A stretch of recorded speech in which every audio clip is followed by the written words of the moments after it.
शिवगण कोई उधर बैठकर खा पी कर पड़ा हुआ था, कोई शिवगण अपने पूरे शरीर को नोच रहा था, कोई शिवगण उछल रहा था। पूरे कैलाश पर भगवान शंकर के गणों ने अपना पूरा जमा कर रखा था, आड़ा टेढ़ा। कुछ बर्तन उधर पड़े हैं, सोने का उधर पड़ा है, आसन उधर पड़ा है, सब सामान यहाँ वहाँ पड़ा था। और भोजन भी कोई एक गण लेकर आता या बनाता तो सब आपस में झगड़ा कर कर उस भोजन को ग्रहण करते।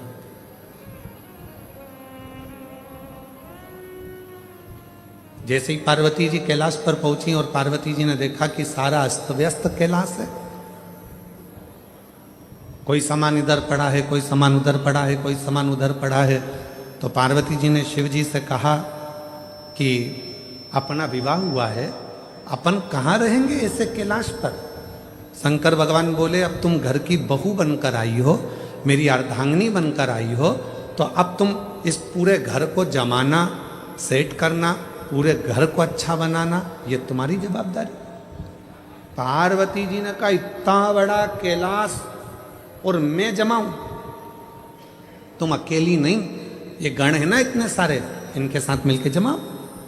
पार्वती जी बोली, ऐसे गण खाए पिया पसर गए।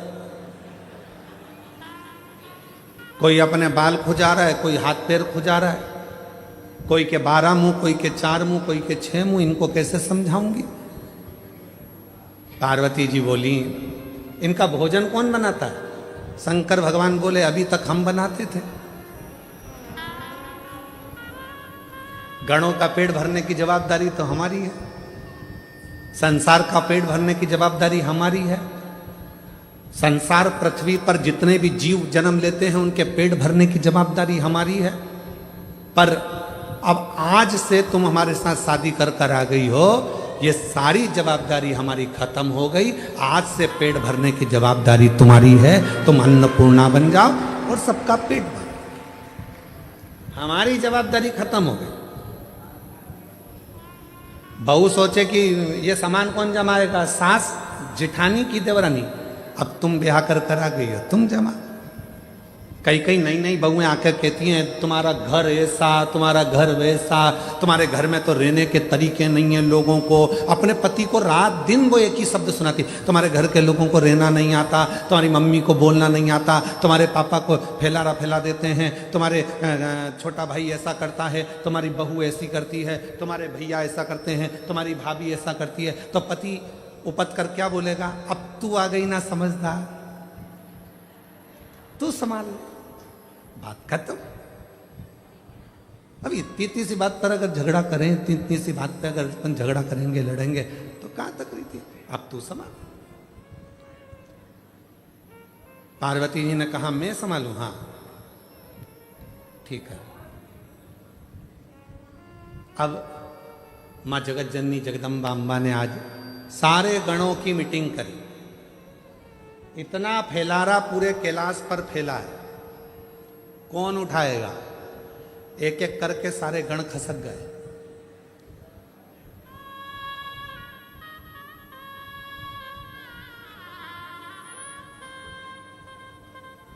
कौन उठाएगा? कोई नहीं। पार्वती जी ने शिव जी से कहा, वो तो सब चले गए। शंकर भगवान ने फिर डमरू बजाया, सबको बुलाया। पार्वती जी ने पूछा, ये भूख लगी है सबको? हाँ। भोजन करोगे सब? हाँ। अब सबने हाँ भर दी। पार्वती जी बोली, मैं भोजन बना रही हूं, जितनी देर में खाना बनाऊं, भोजन बनाऊं, उतनी देर में पूरा कैलाश सेट हो जाना चाहिए, जम जाना चाहिए, और जो जमा कर आएगा सबसे पहले भोजन उसी को मिल जाएगा। जाओ। सब पहुंच गए, सब ने सामान जमाना प्रारंभ कर दिया। कोई झाड़ू लगाए, कोई बुआरी लगाए, कोई तोरण बांधे, कोई मंडप बांधे, कोई कुछ करे, कोई कुछ करे, सब कर। एक गण आया, मां भोजन। पार्वती जी बोली, चिंता मत करो, जैसे ही भोजन तैयार हो जाएगा मैं घंटा बजाऊंगी, तुम सब दौड़ के आ जाना, भोजन करा दो। सुबह से शाम हो गई। अब जो चंद्र शिव जी के मस्तक पर विराजमान था वो भी पार्वती शंकर जी से कह रहा भूख लगी है। शंकर भगवान बोले कर काम जा।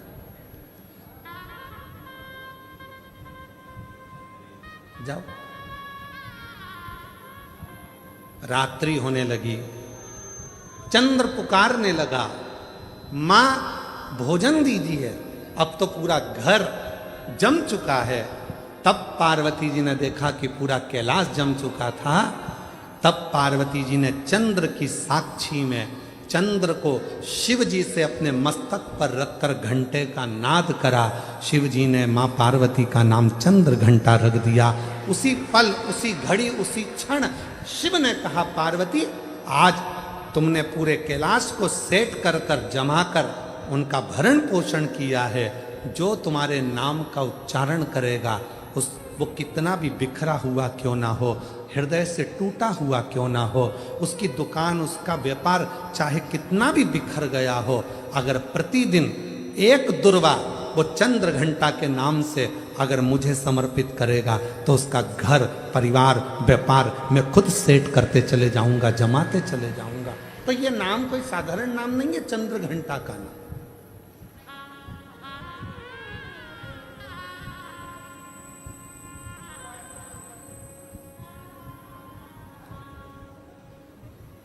आस लगाना छोड़ो। शिव महापुराण की कथा में लिखा है कि शिव पुराण कभी नहीं कहती कि तुम संत बनो, साधु बनो, तुम तपस्वी बनो, या कहीं वन जाके बैठ जाओ, नदी के तट पर जाकर बैठ जाओ, या तुम किसी एकांत में जाकर बैठ जाओ। शिव पुराण तो कहती है कि शंकर भगवान गृहस्थी हैं। शंकर भगवान का पूरा परिवार है। भगवान शंकर गृहस्थी हैं, पूरे परिवार के साथ भोलेनाथ जी रहते हैं। पत्नी भी साथ, बेटे भी साथ, बेटे की बहुएं भी साथ, बेटे, बेटियां, दामाद, नाती, पंती, पोते सब शिव जी के साथ रहते हैं। 33 कोटि देवता में केवल एक देव ऐसे हैं, देवादिदेव महादेव, जो अकेले नहीं रहते, सारे परिवार के साथ रहते, पूरे परिवार के साथ। और आप खुद देखो मंदिर में जाके, धर्मपत्नी, पुत्र गणेश, कार्तिकेय, अशोक सुंदरी, जया, विषहरा, शामलीवारी, दौतली, देव, नंदी, सब साथ। और यहां तक शिव जी के परिवार में पुत्रों की बहुएं भी, रिद्धि और सिद्धि भी साथ में रहे, वो भी साथ।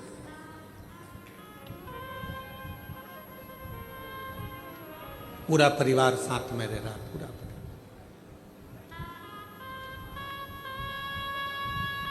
और किसी 33 कोटि देवता में एक देवता का नाम बता दो जो पूरे परिवार के साथ रह रहा हो, जिनके बच्चे भी साथ में रह रहे हो, पोता पोती भी साथ रह रहे हो, रिश्तेदार भी साथ रह रहे हो।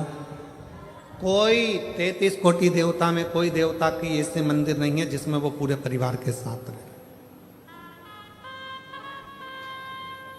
केवल शिव, केवल शंकर, वो घरदान।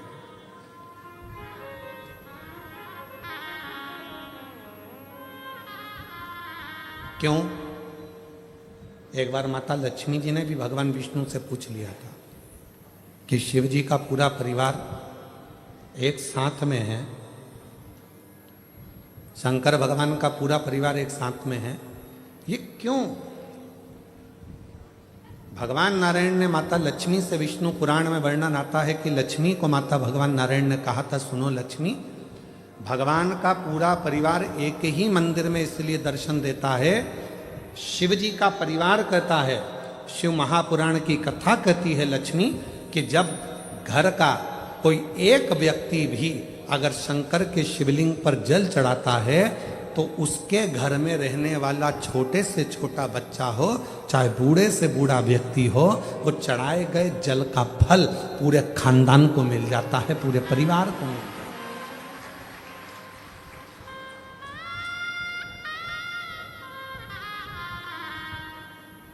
पूरे कुल को। और सारी समस्या का हल एक लोटा बोल बम का नारा है बाबा श्री शिवाय सबको मिल जाता, पूरे कुटुंब को।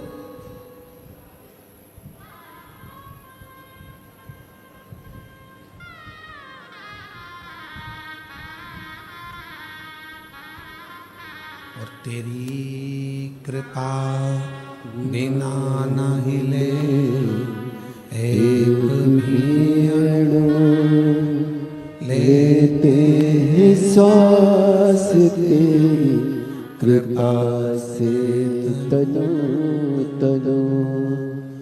बखान क्या करूं मैं राखों के ढेर का, चपटी भभूत में है खजाना कुबेर का। गंगाधार मुक्ति द्वार ओंकार तू, भोले ओंकार तू।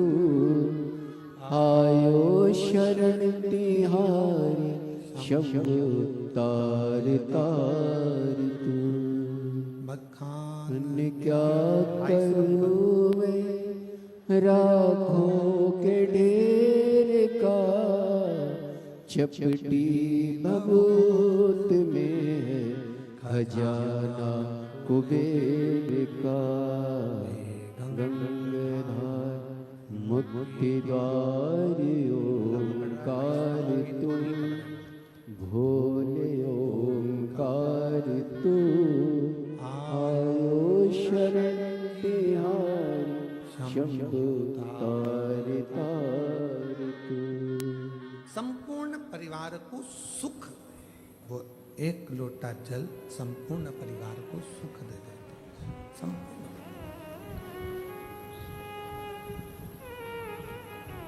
आप शिव की आराधना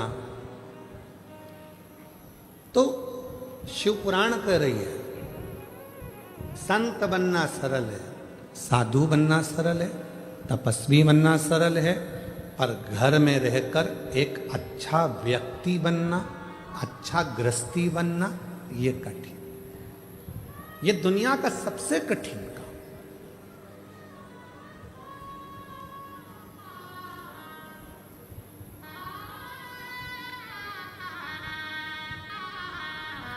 दूसरे को खुशी देना सरल है, पर स्वयं की खुशी लाना कठिन है।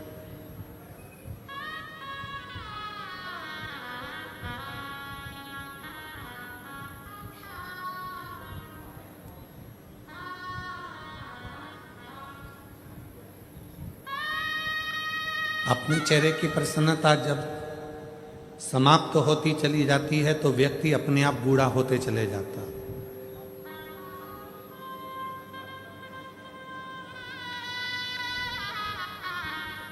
हम कभी कभी सबको कहते हैं आप लोग मुस्कुराया करो,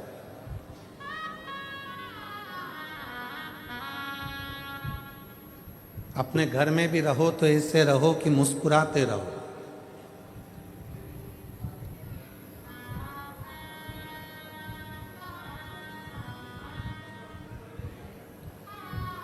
बेटा घर में रहता है तो वो अपनी माँ से ज्यादा बात करता है। बेटा बेटी बच्चे घर में रहते हैं तो अपनी माँ से ज्यादा बात करते हैं। पापा से इतनी बात करते हैं क्या? जम के बोलो जरा। नहीं। बच्चे बाहर चले जाते हैं, फोन पे बात करते हैं तो मम्मी से ही ज्यादा बात करते हैं, माँ से ज्यादा बात करते हैं, पापा से नहीं, पिता से नहीं।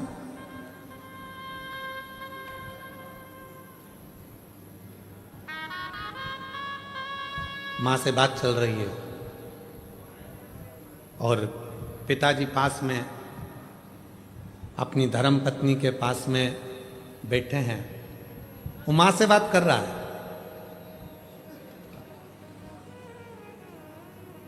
सारी स्टोरी सुना रहा है अपनी मम्मी को, और पिताजी अपनी पत्नी से कह रहे हैं बोल दे धीरे से, उसको सुनाई दे रहा है क्या बात कर रहा है। तो पिताजी अपनी पत्नी से कह रहे हैं बोल दे उसको, टेंशन लेने की जरूरत नहीं है, उसका बाप बैठा है, बोल उसको, उसका बाप बैठा है, टेंशन में मत ले, चिंता ना कर, बोल उसको। फोन पे पत्नी बोलती बेटा क्यों चिंता करता है, पापा है ना, सब संभाल लेंगे। कई लोग कहते हैं शंकर भगवान आग बन करके बैठे रहते हैं, शिवजी मौन होकर बैठे रहते हैं, क्यों? क्योंकि जगत के जितने बच्चे हैं वो अपनी माँ से बात करते हैं, अन्य बहन भाई से बात करते हैं, पर बाप से बात नहीं कर पाते। पर बाप पीछे से इशारा करता रहता है कि चिंता मत करना, मैं बैठा हूं। शिव कहते हैं तू टेंशन मत लेना, मन के अंदर एक बात संभाल के रखना कि जगत में जब तू पैदा हुआ, पैदा होने के समय पर जब माता के गर्भ से तेरा जन्म हो गया, उस समय से जिस दिन तू मरेगा उस दिन तक तू मेरी औलाद है और मैं तुझे संभालूंगा।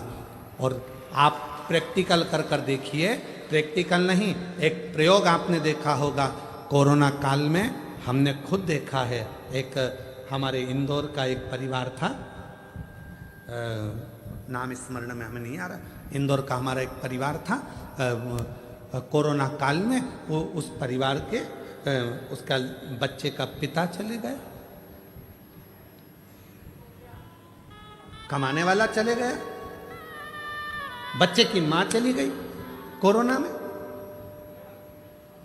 ना बहन थी ना भाई था, एक अकेला छोटा सा 10 वर्ष का बच्चा।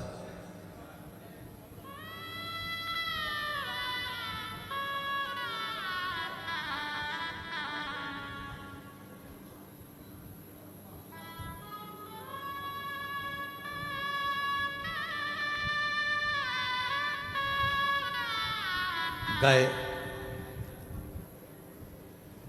मिलने के लिए, बच्चा जितने मिलने वाले उनके रिश्तेदार थे, या अनाथ हो गया, अनाथ है, अनाथ है, अनाथ है। हमने कहा चिंता मत करो, 13 दिन पूरे होने दो, विश्वनाथ है, ये अनाथ नहीं है, विश्वनाथ, वो विश्वनाथ संभाले। कई अच्छे अच्छे परिवार के लोग एकत्रित हुए, सब ने कह दिया इस बच्चे को हम पढ़ा लेंगे, हम एक निर्णय लिया गया। आज वो बच्चा अच्छे स्कूल में पढ़ रहा है, अच्छी एजुकेशन कर रहा है और पढ़ने में भी होशियार है। कौन संभाल रहा है? दादी को लगता है कि दादी सोचती है कि मैं परिवार को संभाल रही हूँ, बहू सोचती है मैं घर चला रही हूँ, बेटा सोचता है अगर मैं दुकान नहीं जाऊंगा तो घर नहीं चलेगा, बेटे को लगता है मैं फैक्ट्री नहीं जाऊंगा तो फैक्ट्री नहीं चलेगी, किसी व्यक्ति को लगता है कि मैं काम नहीं करूंगा तो ये काम ही नहीं होगा, मैं करूंगा तो होगा। अंदाजा निकाल दीजिए अपनी बुद्धि में से कि तुम कर रहे हो। जिस दिन तुम्हारी श्वास बंद हो जाएगी, शव पड़ा रहेगा, उस दिन भी तेरा घर चलेगा, उस दिन भी फैक्ट्री चलेगी, उस दिन भी दुकान चलेगी, उस दिन भी व्यापार चलेगा। जिस दिन तू चला भी जाएगा उस दिन भी चलेगा। क्यों? क्योंकि उसने जितना तेरे ललाट पर लिख कर रखा है।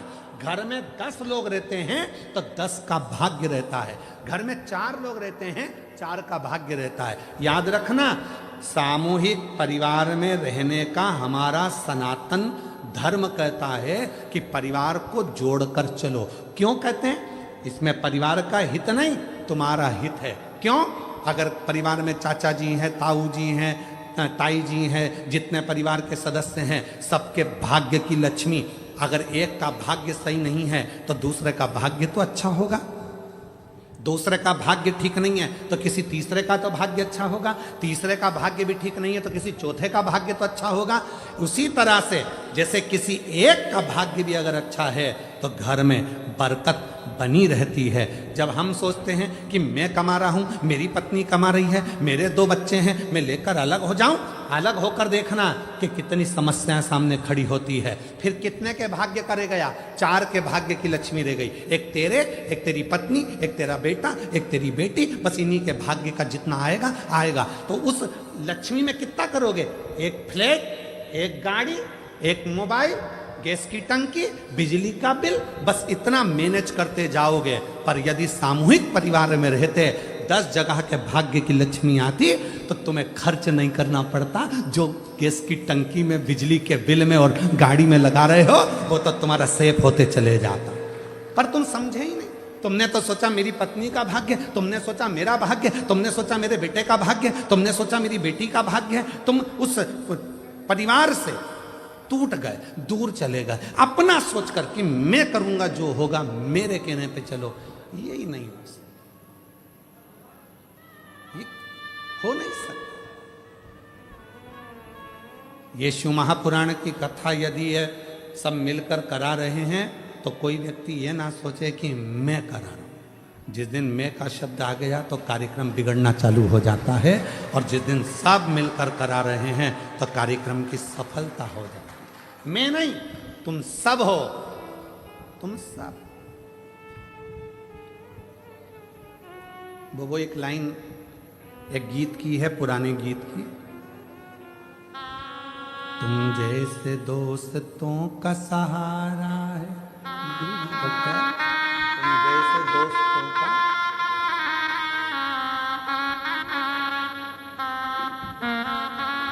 तुम जैसे लोगों का सहारा है दोस्तों। वो सब सामूहिक है, सब एक है।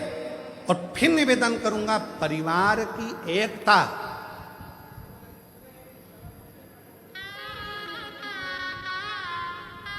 घर की फूट और जगत की लूट।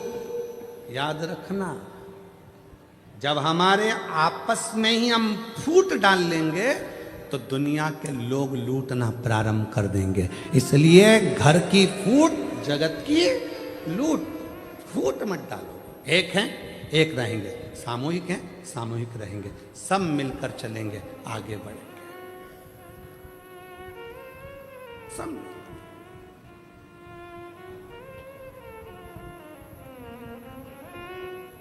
और हम क्या विचार में हैं? हम दो, जम के बोलो, हम दो, हमारे दो। और घर में माँ बाप आए तो उनको बाहर फेंक दो।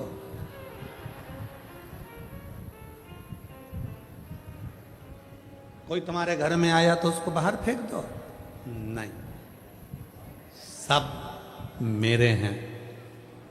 जितना बन सकता है सामूहिकता में रहने का प्रयास करो। बटोगे तो कटोगे,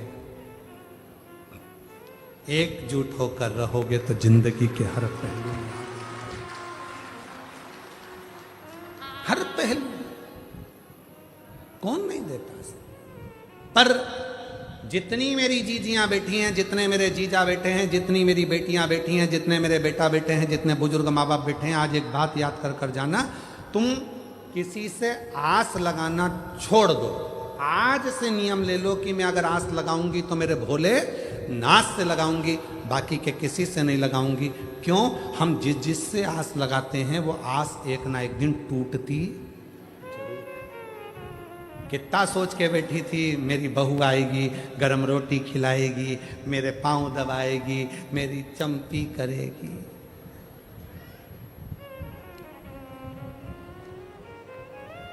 ठंड में सरसों का तेल मलेगी। कितनी आस लगाई थी। पहले आस लगाई थी भगवान एक लड़का दे दे, भगवान एक लड़का दे दे, और मालूम पड़े लड़की हो गई तो फिर भगवान से आस लगी, भगवान ने लड़का भी दे दिया। आस लगी फिर लड़का बड़ा होगा, शादी करूंगी, बहू आएगी, और बहू आई। ऐसा नहीं है कि नहीं आई।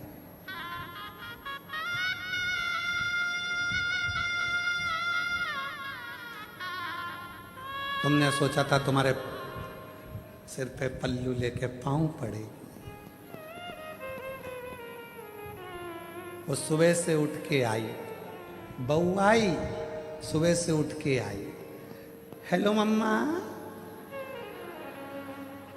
चाय बनाई? बहू आई, मम्मा बोली है तू बना हमको पिला। ओ नो, मैं नहीं पिलाऊंगी। मेरे गई कमरे में, सो रहा था भेरू। अजी अजी, और ना जाने कौन कौन से 3-4 शब्द हैं, मैं बोलूंगा तो आप लोगों को बुरा लग जाए। और मेरा बाबू, और मेरा वो क्या चाचू की जानू, हाँ ऐसा कुछ बोले। अब उसको उठा रही, अजी उठो। अब बोले क्या है, क्या चाय। तो जाना किचन में, मेरी भी बना के ला। मैंने तो मेरे पापा के घर कभी ना बनाई। तूने चाय नहीं बनाई? नहीं, बेवकूफ बनाया। चाय नहीं बनाई। पति गया, चाय बनाई, इतने में माँ आ गई। माँ ने विचार करा तेरी शादी में डीजे पे गाना बजवाया था, अजीबो शान सहनसा। डीजे पे गाना चला था, अजीबो शान सहनसा। आज सहनसा की ये हालत हो गई। बनियाड़ पे चाय बना रही है। चाय माँ ने कहा चल हट, में चाय बनाती हो। किसी को दया नहीं आती, पर वो बुजुर्ग माँ हर जगह पर अपने बेटे के लिए खड़ी हो जाती। वो अपने बेटे के लिए हर जगह पर खड़ी। किसी को ला में बना देती। आज छोड़ दो, आज छोड़ दो। फिर तुमने आस लगाई घर में पोता हो जाए, पोता हो जाए। भगवान की कृपा से पोता हो गया, बड़ा हो गया थोड़ा सा। और पोता तो एक दादी की गोद में बैठकर बोला, ओ दादी, ओ दादी, ओ दादी। दादी बोली हाँ क्या हो गया?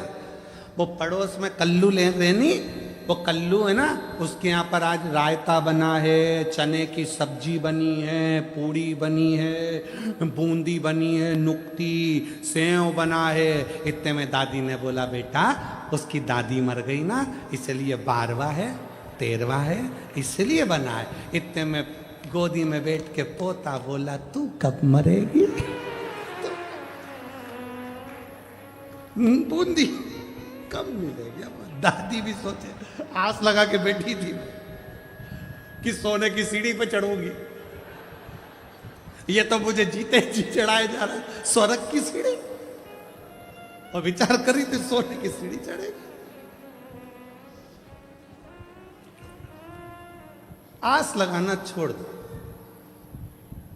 भाई भाई से आस लगा कर बैठा है मेरा भाई, बहन भाई से आस लगा कर बैठी है मेरा भाई, मेरी बहन, मेरे रिश्ते, मेरे नाते। शिव महापुराण की कथा कहती है किसी से आस मत लगाओ। नाता एक शिव जी से, दूजा नाता तोड़ दो। और रिश्ता एक शिव जी से, दूजा रिश्ता छोड़ दो। एक नाता, एक रिश्ता, एक कुटुंब, एक कबीला, फिर कोई संबंध, कोई आस का नहीं।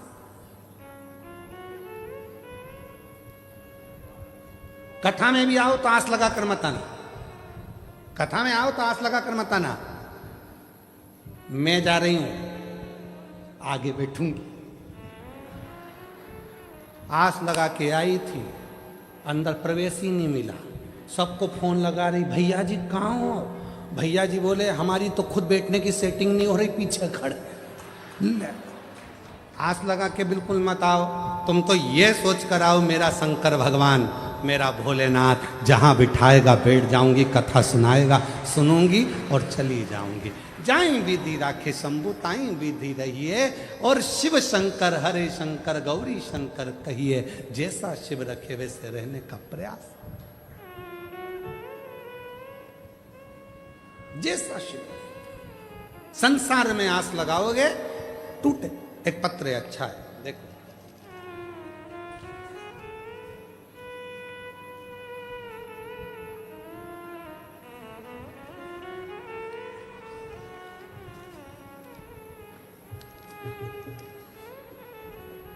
मोहिनी बहन विनोद भाई कहार, मैं बड़ौदा की रहवासी हूँ। कहीं बैठी हों तो हाथ हिला सकती हैं। मोहिनी बहन विनोद भाई कहार, अगर कहीं बैठे हों तो हाथ हिला सकते हैं। बैठे हैं, हाथ हिलाओ। दिख गए हो, आ जाइए बहन, आ जाओ। मैं मोहिनी बहन विनोद भाई कहार, मैं बड़ौदा की रहवासी हूँ। गुरुजी, मेरी तबीयत अचानक खराब हो गई थी, मुझे अस्पताल लेकर गए, एडमिट किया और 4-5 दिन के बाद बताया गया कि दोनों किडनी खराब हो चुकी है, आपको डायलिसिस करवाना पड़ेगा। घर वाले बहुत परेशान हो गए, तबीयत ऐसी कि बचना भी मुश्किल हो गया था। बाबा, एक लोटे जल का क्या वर्णन करूं। मेरी बहन रोज मुझे सीहोर के रुद्राक्ष का पानी पिलाती और एक बेलपत्र खिलाती। मेरी देवरानी भी शिवजी पर चढ़ाया पानी लाती और पिलाती। इस दौरान मुझे अहमदाबाद ले जाया गया, वहाँ भी यही चीज़ बताई गई कि आपको आजीवन डायलिसिस करवाना पड़ेगा। और वहाँ मेरे भाई की लड़की रुद्राक्ष का पानी लाती, मैंने विश्वास नहीं तोड़ा। मेरे पुत्र ने भी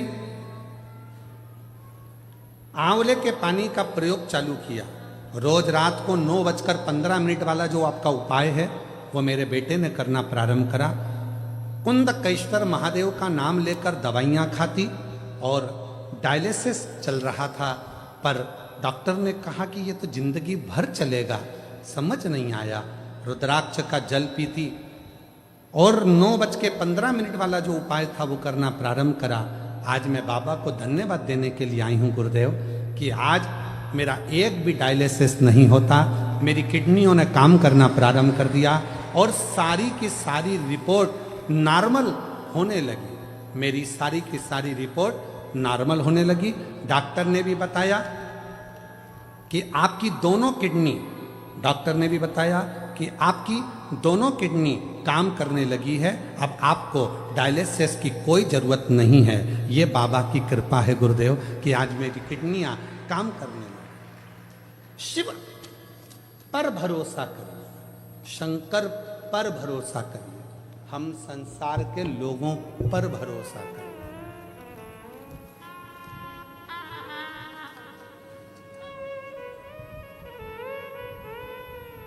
हम संसार के लोगों पर भरोसा करते हैं और आखिरी में होता क्या है, वो संसार के लोगों का भरोसा टूट जाता है। और देख लिया संसार हमने, देख लिया सब मतलब के यार हमने देख लिया, देख लिया संसार हमने, देख लिया झूठे नाते झूठे रिश्ते, झूठे नाते झूठे रिश्ते, अरे झूठा है संसार हमने देख लिया सब मतलब के यार हमने देख लिया। अब उससे विश्वास, उस पर भरोसा जितना दृढ़ होगा, शिव हर पल, हर घड़ी, हर क्षण तुम्हारे साथ होगा। निवेदन है, आस परिवार पर नहीं, आस रिश्तों में नहीं, आस किसी से नहीं, आस लगाओगे तकलीफ भोगोगे। इसलिए आस तो केवल एक परमात्मा से, शिव से लगाओ। रोज भगवान को एक लोटा जल चढ़ाने जाओ तो कहकर आया करो, बाबा आखिरी श्वास तक पलंग पर मत पटक देना, शरीर में कोई ऐसा रोग मत दे देना कि मैं पलंग पर सड़ती रहूं। आखिरी सांस तक तेरे मंदिर में आकर एक लोटा जल चढ़ाती रहूं, इतनी दम देना, इतना शरीर को अच्छा बनाना, इतनी शक्ति देना कि मैं आखिरी दम तक भी एक लोटा जल चढ़ाने तेरे दरवाजे तक आ सकूं। आइए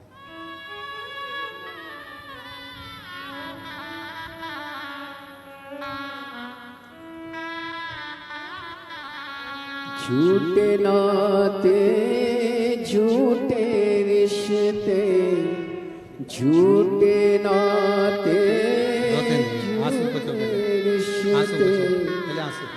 अच्छी खुश होके झूठा जाओ तो ठीक हो गई है हो। संसार हमने देख लिया, देख लिया संसार हमने देख लिया।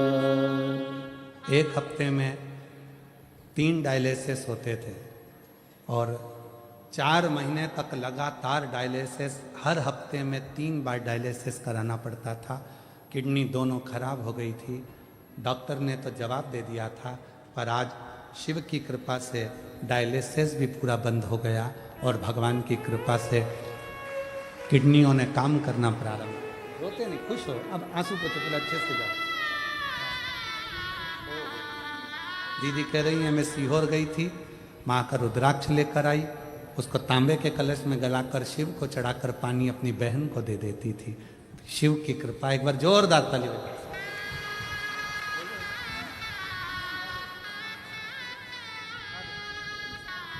और रिश्ता तेरा मेरा सबसे है प्यारा।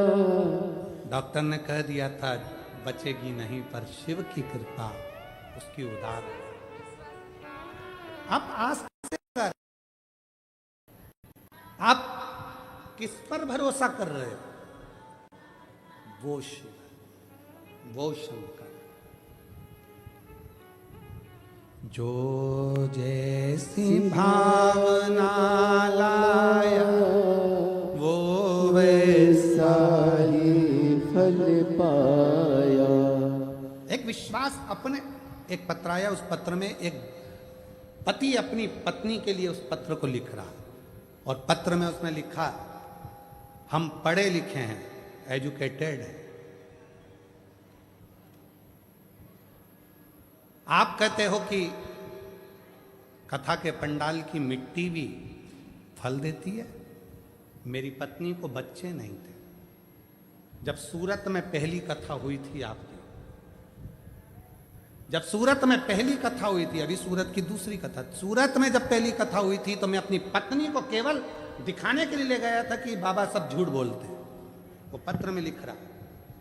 और मैं अपनी पत्नी को केवल दिखाने के लिए सूरत ले गया, क्योंकि मेरी पत्नी कह रही थी कि वहां की मिट्टी मेरे पेट पर लगाना है, मुझे कथा में लेकर चलो। मैं उसको केवल दिखाने के लिए लेकर गया था कि यह सब झूठ होता है। उसने पत्र में लिखा,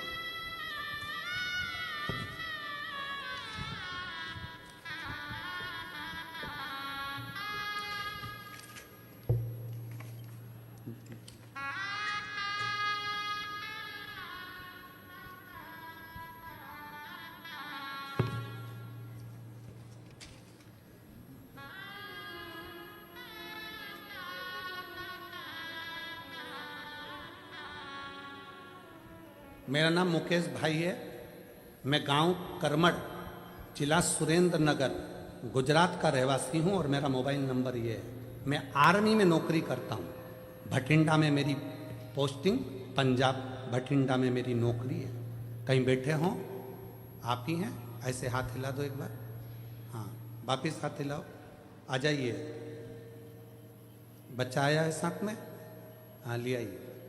मेरी भटिंडा में नौकरी है, मैं आर्मी में हूं। मैं आप पर भरोसा नहीं करता था, मैं नहीं जानता कि पंडाल की मिट्टी क्या इतनी बलवान होती है। आर्मी का भी कोई ऐसा डॉक्टर नहीं था जिसको मैंने अपनी पत्नी को नहीं दिखाया, ऐसा दुनिया का कोई डॉक्टर नहीं था जिसको मैंने अपनी पत्नी को ना दिखाया हो, और सबने कह दिया था कि इसको बच्चा नहीं होगा। तब पत्नी ने जिद पकड़ ली कि वो सियोर वाला बाबा कहता है कि कथा के पंडाल में बैठकर जो मांगा जाता है वो मिलता है। सूरत में कथा थी, मैं आया नौकरी से, पत्नी को लेकर उसकी जिद के पीछे उसको कथा में ले गया। पंडाल में जगह नहीं थी, पीछे बैठ गए। उसी मिट्टी को पत्नी ने कहा लाओ मुझे उठा कर दो, मैं पेट में लगाऊंगी। पत्नी और मैंने मिट्टी उठाई, श्री शिवाय नमस्तुभ्यम कहकर मिट्टी को पेट पर लगाना प्रारंभ करा, और कुबरेश्वर धाम जाकर रुद्राक्ष लाए। और बाबा की ऐसी कृपा हुई कि 11/1/2025 को 11:11 पर मेरे घर में संतान की प्राप्ति हुई। ये शिव की कृपा, ये शंकर की उदारता। मैं नहीं मानता था, मैं नहीं जानता कि शिव महापुराण के कथा के पंडाल की मिट्टी भी इतनी पवित्र हो जाती है शिव नाम उच्चारण से मात्र।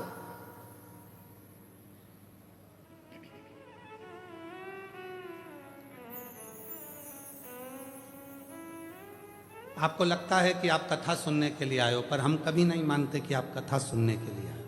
हम कभी नहीं मानते कि आप कथा सुनने के लिए आए हो। हम तो ये मानते हैं कि मेरे कुबरेश्वर बाबा को, मेरे ओघड़दानी को, मेरे शंकर भगवान को, जिस नगर में कथा हो रही है, बड़ौदा में हो रही है, सूरत में हो रही है, या उत्तर प्रदेश में हो रही है, या गुजरात में हो रही है, या मध्य प्रदेश में हो रही है, जिस जगह पर कथा हो रही है, वहां के कितने लोगों को भगवान शंकर को झोली भरना है, उतने लोगों को ही कथा में बुलाकर बिठाता है। ये उसकी रीति है। कितने लोगों की झोली भरना है, बस उतने ही कथा के पंडाल में पहुंचेंगे। कितनों की झोली भरना है, उतनों को ही वो अपनी कथा में बुला पाता है, और उतनों को बुलाकर उसकी झोली भर देता है। आज नहीं देगा, कल देगा, 3 महीने में नहीं देगा, 6 महीने में देगा, पर देगा जरूर। फाइल अगर थोड़ी मोटी है, पढ़ने में टाइम लगेगा, पर मेरा महादेव बिना दिए रहेगा। जो जैसी भावना लाया, वो वैसा ही फल पाया। नहीं खाली उसे लौटाया, वो मन ही मन हर्षाया। और कर दिया माला माल काशी वाले ने लुटा दिया भंडार काशी वाले ने। वो उस पर कितना भरोसा है तुम्हारा, उस पर विश्वास कितना है तुम्हारा, उस पर दृढ़ता कितनी है तुम्हारी। आप किससे आस लगा कर बैठे हो, आप किस पर भरोसा कर कर बैठे हो। ये शिव महापुराण की कथा जो बड़ौदा गुजरात में चल रही है, आप सीहोर वाले महाराज को सुनने के लिए नहीं आए हो। ये मन से निकाल देना कि हम सीहोर वाले महाराज को सुनने के लिए आए, सीहोर वाले बाबा को सुनने के लिए आए। नहीं नहीं नहीं, सीहोर वाला बाबा तो कभी शिव पुराण बाजता ही नहीं है। बाजता तो वो ओघड़दानी कुबरेश्वर महादेव है, वो बाजता। सामर्थ्यता नहीं है किसी की कि शिव शंकर की कथा बाच ले, सामर्थ्यता नहीं किसी की कि शिव की आराधना कर ले, सामर्थ्यता नहीं किसी की कि शिव का भजन कर ले। वो कराता है तो करते हैं, वो कराता है तो करते हैं, उसकी कृपा, उसकी दया। जो जैसी भावना लाया, वो वैसा ही फल पाया। 11 साल के बाद हुआ है, जोरदार ताली बजाओ। शिव नहीं खाली से लौटाया, वो मन ही मन हर्षाया। कर दिया माला माल काशी वाले ने, लुटा दिया भंडार काशी वाले ने। आंसू पोंछ के जा बेटा, दिया आंसू पोंछो पहले। बाबा के यहाँ साक्षी खुश खुश है। खुश हो के। वाले ने कर दिया माला माल काशी वाले। जो जैसी भावना लाया, वो वैसा ही फल पाया। शिव उपासना का फल किया, शंकर की उपासना का फल किया। आप किस पर भरोसा कर रहे हो, आप किस पर विश्वास कर रहे हो, ये आप पर निर्भर है।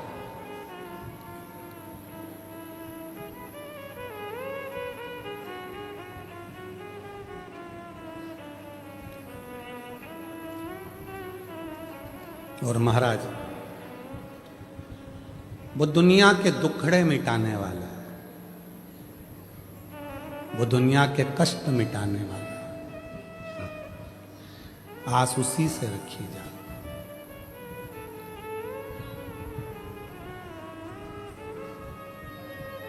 जब तबीयत खराब होती है, डॉक्टर दवाइयां देता है, बोलो देता है कि नहीं देता है? अरे जम के तो बोलो। पहले देगा गोली, दवाई। जब गोली और दवाई से काम नहीं बनेगा तो फिर लगवाएगा इंजेक्शन। बोलो बोलो, इंजेक्शन। दवाई, गोली, इंजेक्शन से भी काम नहीं चलेगा, फिर आखिरी में कहेगा कि भाई एडमिट हो जाओ, भर्ती हो जाओ अस्पताल में, हॉस्पिटल में भर्ती हो।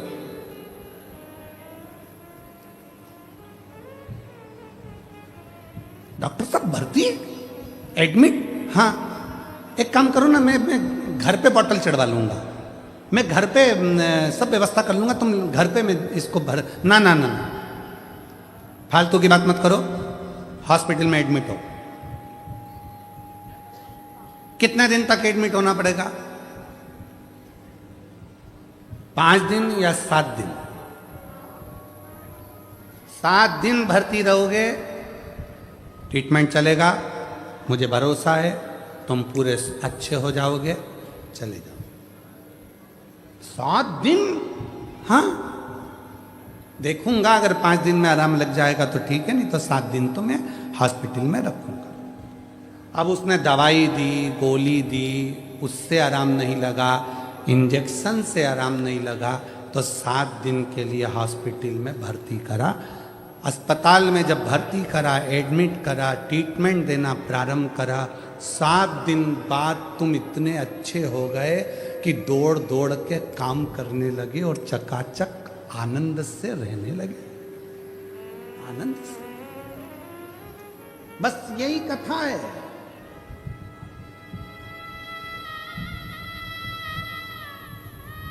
यही कथा है।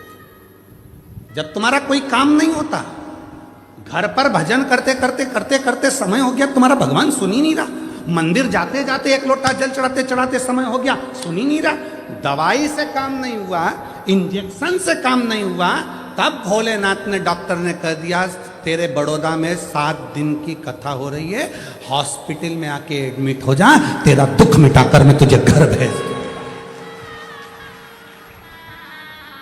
आजा बड़ौदा की कथा में, वेद कथा सुनने के लिए 7 दिन एडमिट हो जा, रुक, सो, विश्राम कर, भोजन कर, भूमि को नमन कर।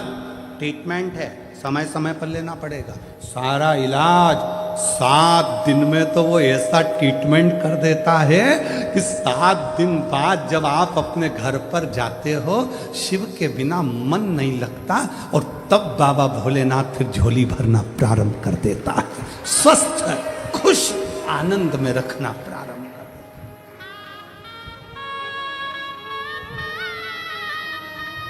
आनंद।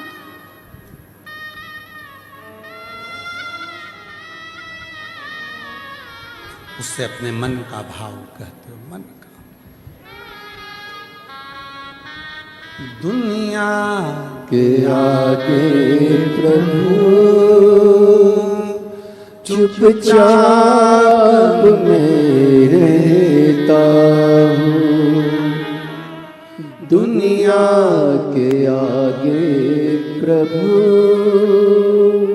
चुपचाप में रहता हूँ, मेरा तू ही तो हमदर्द है, जिसे हर दर्द कहता हूँ, मेरा तू ही तो हमदर्द है, जिसे हर दर्द कहता हूँ।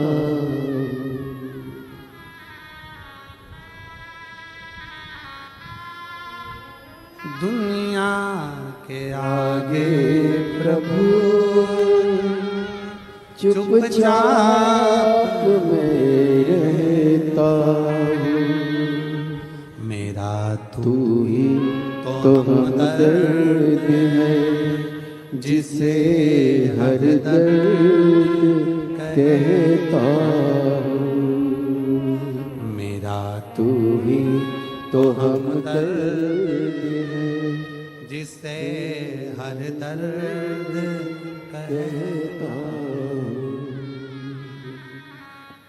जग है छलावा तेरे अलावा, किसी पे भरोसा नहीं, किसी पे भरोसा नहीं। मुझे दाना पानी सिवा तेरे दानी, किसी ने परोसा नहीं, किसी ने परोसा नहीं। भला कैसे भूलूं तेरी मेहरबानियाँ, मेरा तू ही तो हमदर्द है, जिसे हर दर्द कहता हूँ। मेरा तू ही तो हमदर्द है, जिसे हर दर्द कहता हूँ। उसने बुलाया, 7 दिन यहां बिठाया। आपको लग रहा है कि आप कथा में बैठे हो, नहीं, ट्रीटमेंट कर रहा है, इलाज कर रहा है, रखा है तुमको, रखा है।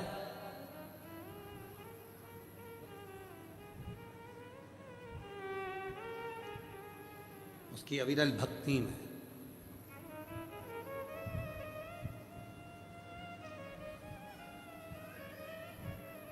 अग्रवाल जी, हम बहुत बहुत बधाई देते हैं आपको, इस पूरी समिति को, तुम्हारी पूरी समिति को बधाई देते हैं।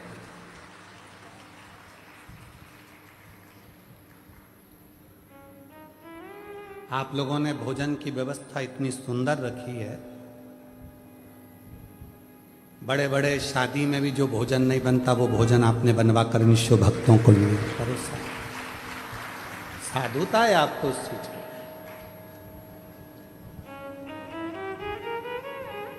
और पूरे बड़ौदा के जितने भी शिव भक्त हैं, जो कोई पानी, कोई चाय, कोई दूध, 24 घंटे जो व्यवस्थाओं में लगे हुए हैं, बाबा देव अधिदेव महादेव आपको क्या देगा ये तो आपको बाद में मालूम पड़ेगा। आप तो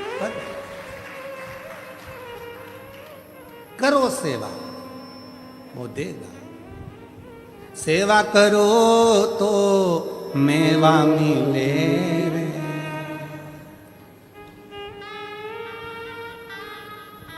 ये शिव भक्तों की सेवा करोगे तो मेवा मिलेगा, और घर पे बुजुर्ग माँ बाप की सेवा करो, सेवा करो तो चाबी मिले, चाबी जल्दी मिलती है।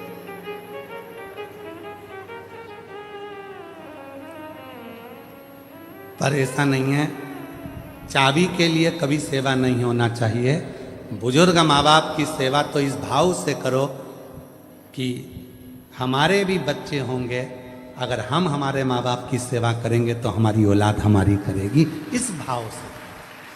अगर हम आज अपशब्द कहेंगे तो हमारे बच्चे अपशब्द कहेंगे, हम आड़ा टेढ़ा बोलेंगे हमारे बच्चे आड़ा टेढ़ा बोलेंगे, हम कुछ बोलेंगे हमारे बच्चे आड़ा टेढ़ा। ये तो ये हाथ दे, ये हाथ ले।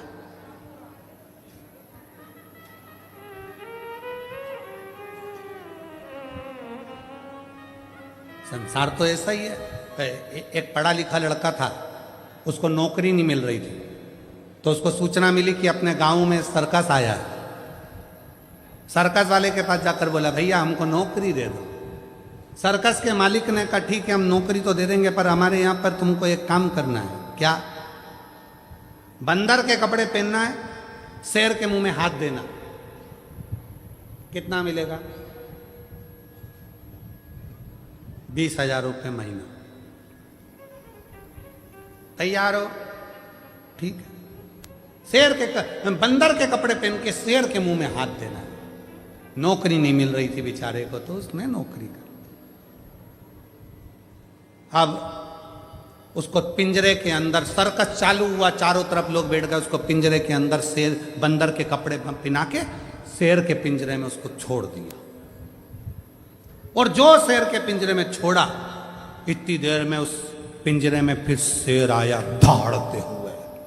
जो शेर आया ये पीछे खसक गया, शेर इसकी ओर बढ़ा, ये और पीछे खसक गया, शेर और आगे बढ़ा, ये और पीछे खसका। शेर को लगा ये घबरा रिया है। शेर झपट के उसके पास में गया, उसके कानों में जाकर बोला, चिंता मत कर, 20,000 में तू बंदर बना है, 30,000 में मैं शेर बना। क्यों चिंता करता है? नकली के युग में असली शेर भी नहीं मिलता।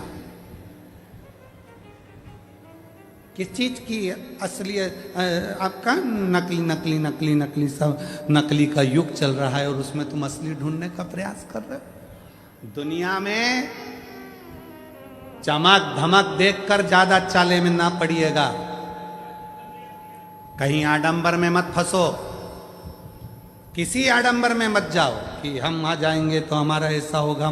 ना ना, तुम्हारा एक लोटा जल सारी समस्या का हल। एक लोटे जल में ना कोई आडंबर है, ना कोई दिखावा है, ना कोई ढोंग है, ना कोई ढकोसला है। वहाँ तो केवल प्रेम से अपने घर से एक लोटा जल लेकर जाओ और शंकर जी को धीरे धीरे श्री शिवाय नमस्तु, श्री शिवाय नमस्तुते। भाव से चढ़ो। और जिसने भाव से चढ़ाया बाबा ने स्वीकार किया। एक पत्र है, अच्छा है।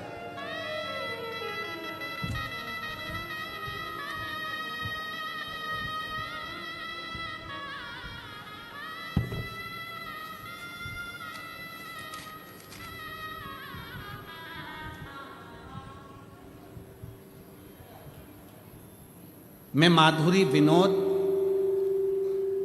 कौड़ी, बड़ोदरा अलेम्बिक कॉलोनी गोरवा की रहने वाली हूँ। कुछ गड़बड़ हो गई हो पढ़ने में तो आप लोग पढ़ लेना, ठीक है? दिखा दो भैया, पत्र दिखाओ तो पढ़ लेंगे। कहीं बैठी हैं क्या? हाथ हिला तो अगर कहीं बैठी हो। मैं माधुरी विनोद कौड़ी, बड़ोदरा अलेम्बिक कॉलोनी गोरवा की रहने वाली हूँ। कहीं बैठी हो तो हाथ हिला सकती हैं अगर कहीं बैठी हो, और अगर बैठी हो तो एक बेलपत्र लेने के लिए आ सकती हैं। और अगर बच्ची आई हो तो वो भी आ सकती है। बच्ची के फोटो देखिएगा पहले। ये बच्ची का फोटो है पहला, जिसमें बच्ची की याददाश्त चली गई, बोलना बंद हो गया, सुनना बंद हो गया, हाथ पैर काम करना बंद कर दिए, शरीर के अंग दुर्बल हो गए, ब्रेन में ट्यूमर हो गया, याददाश्त पूरी चली गई और पूरी तरह से टूट गई। ये बच्ची का पहला फोटो। अब पत्र।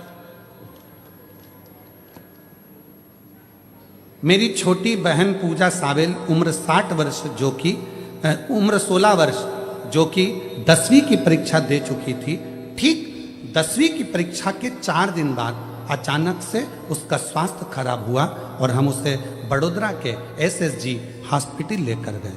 उस दौरान हमें पता चला कि उसे ब्रेन ट्यूमर है और उसके दिमाग के पल्स, छाले और गठान है, जिसकी वजह से उसकी तबीयत हर दिन और बिगड़ती गई। कुछ दिनों तक ऐसा ही चला और वह घर के किसी भी सदस्य को पहचानती, न बोलती, न कुछ समझती। दिनों दिन बाद वो कोमा में चली गई। पत्र आप लोग LED पर पढ़ रहे होंगे। वो कोमा में चली गई। यहाँ तक कि सभी डॉक्टरों ने जवाब दे दिया कि यह नहीं बच पाएगी, आप घर लेकर जाइए।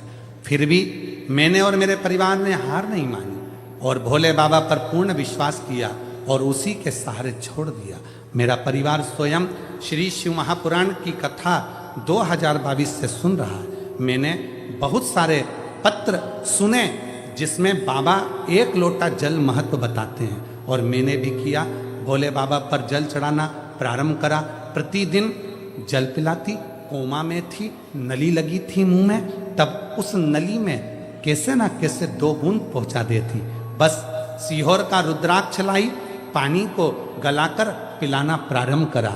गुरुदेव, डॉक्टर ने कह दिया अब इसके प्राण नहीं हैं, लेकर जाओ। शरीर बंद था, फिर भी हिम्मत नहीं हारी। सीहोर वाला बाबा कहता है वो आएगा, मेरी बेटी को वापस जगाएगा। एक बार रुद्राक्ष का जल उसके शरीर पे तो लगाने दो। रुद्राक्ष का जल शरीर पर लगाना प्रारंभ करा। डॉक्टर मना कर रहे हैं इसको ले जाओ, पिला सकते नहीं, शरीर पर लगा देते। अब गई शिव मंदिर में, एक बेलपत्र उठाकर लाई जो तकिए के नीचे रखा।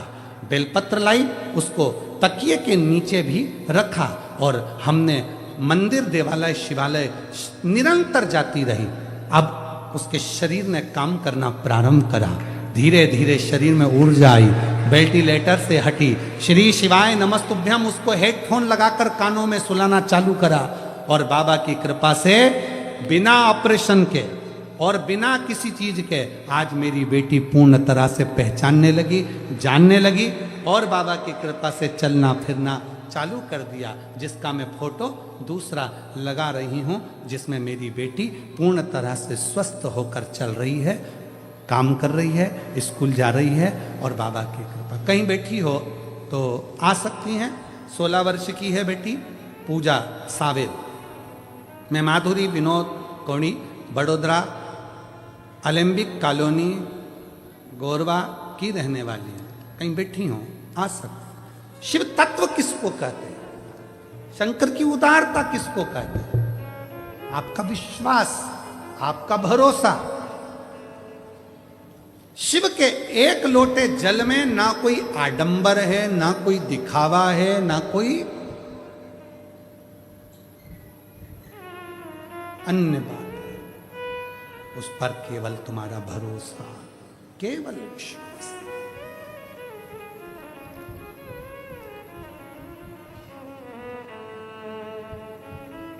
केवल विश्वास और कुछ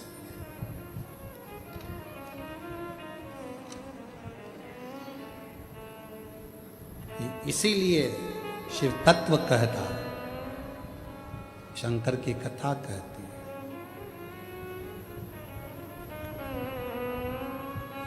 होके नंदी पे सवार, सुन के भक्तों की पुकार, काशी नगरी से आए हैं मेरे भोलेनाथ, सुन के भक्तों की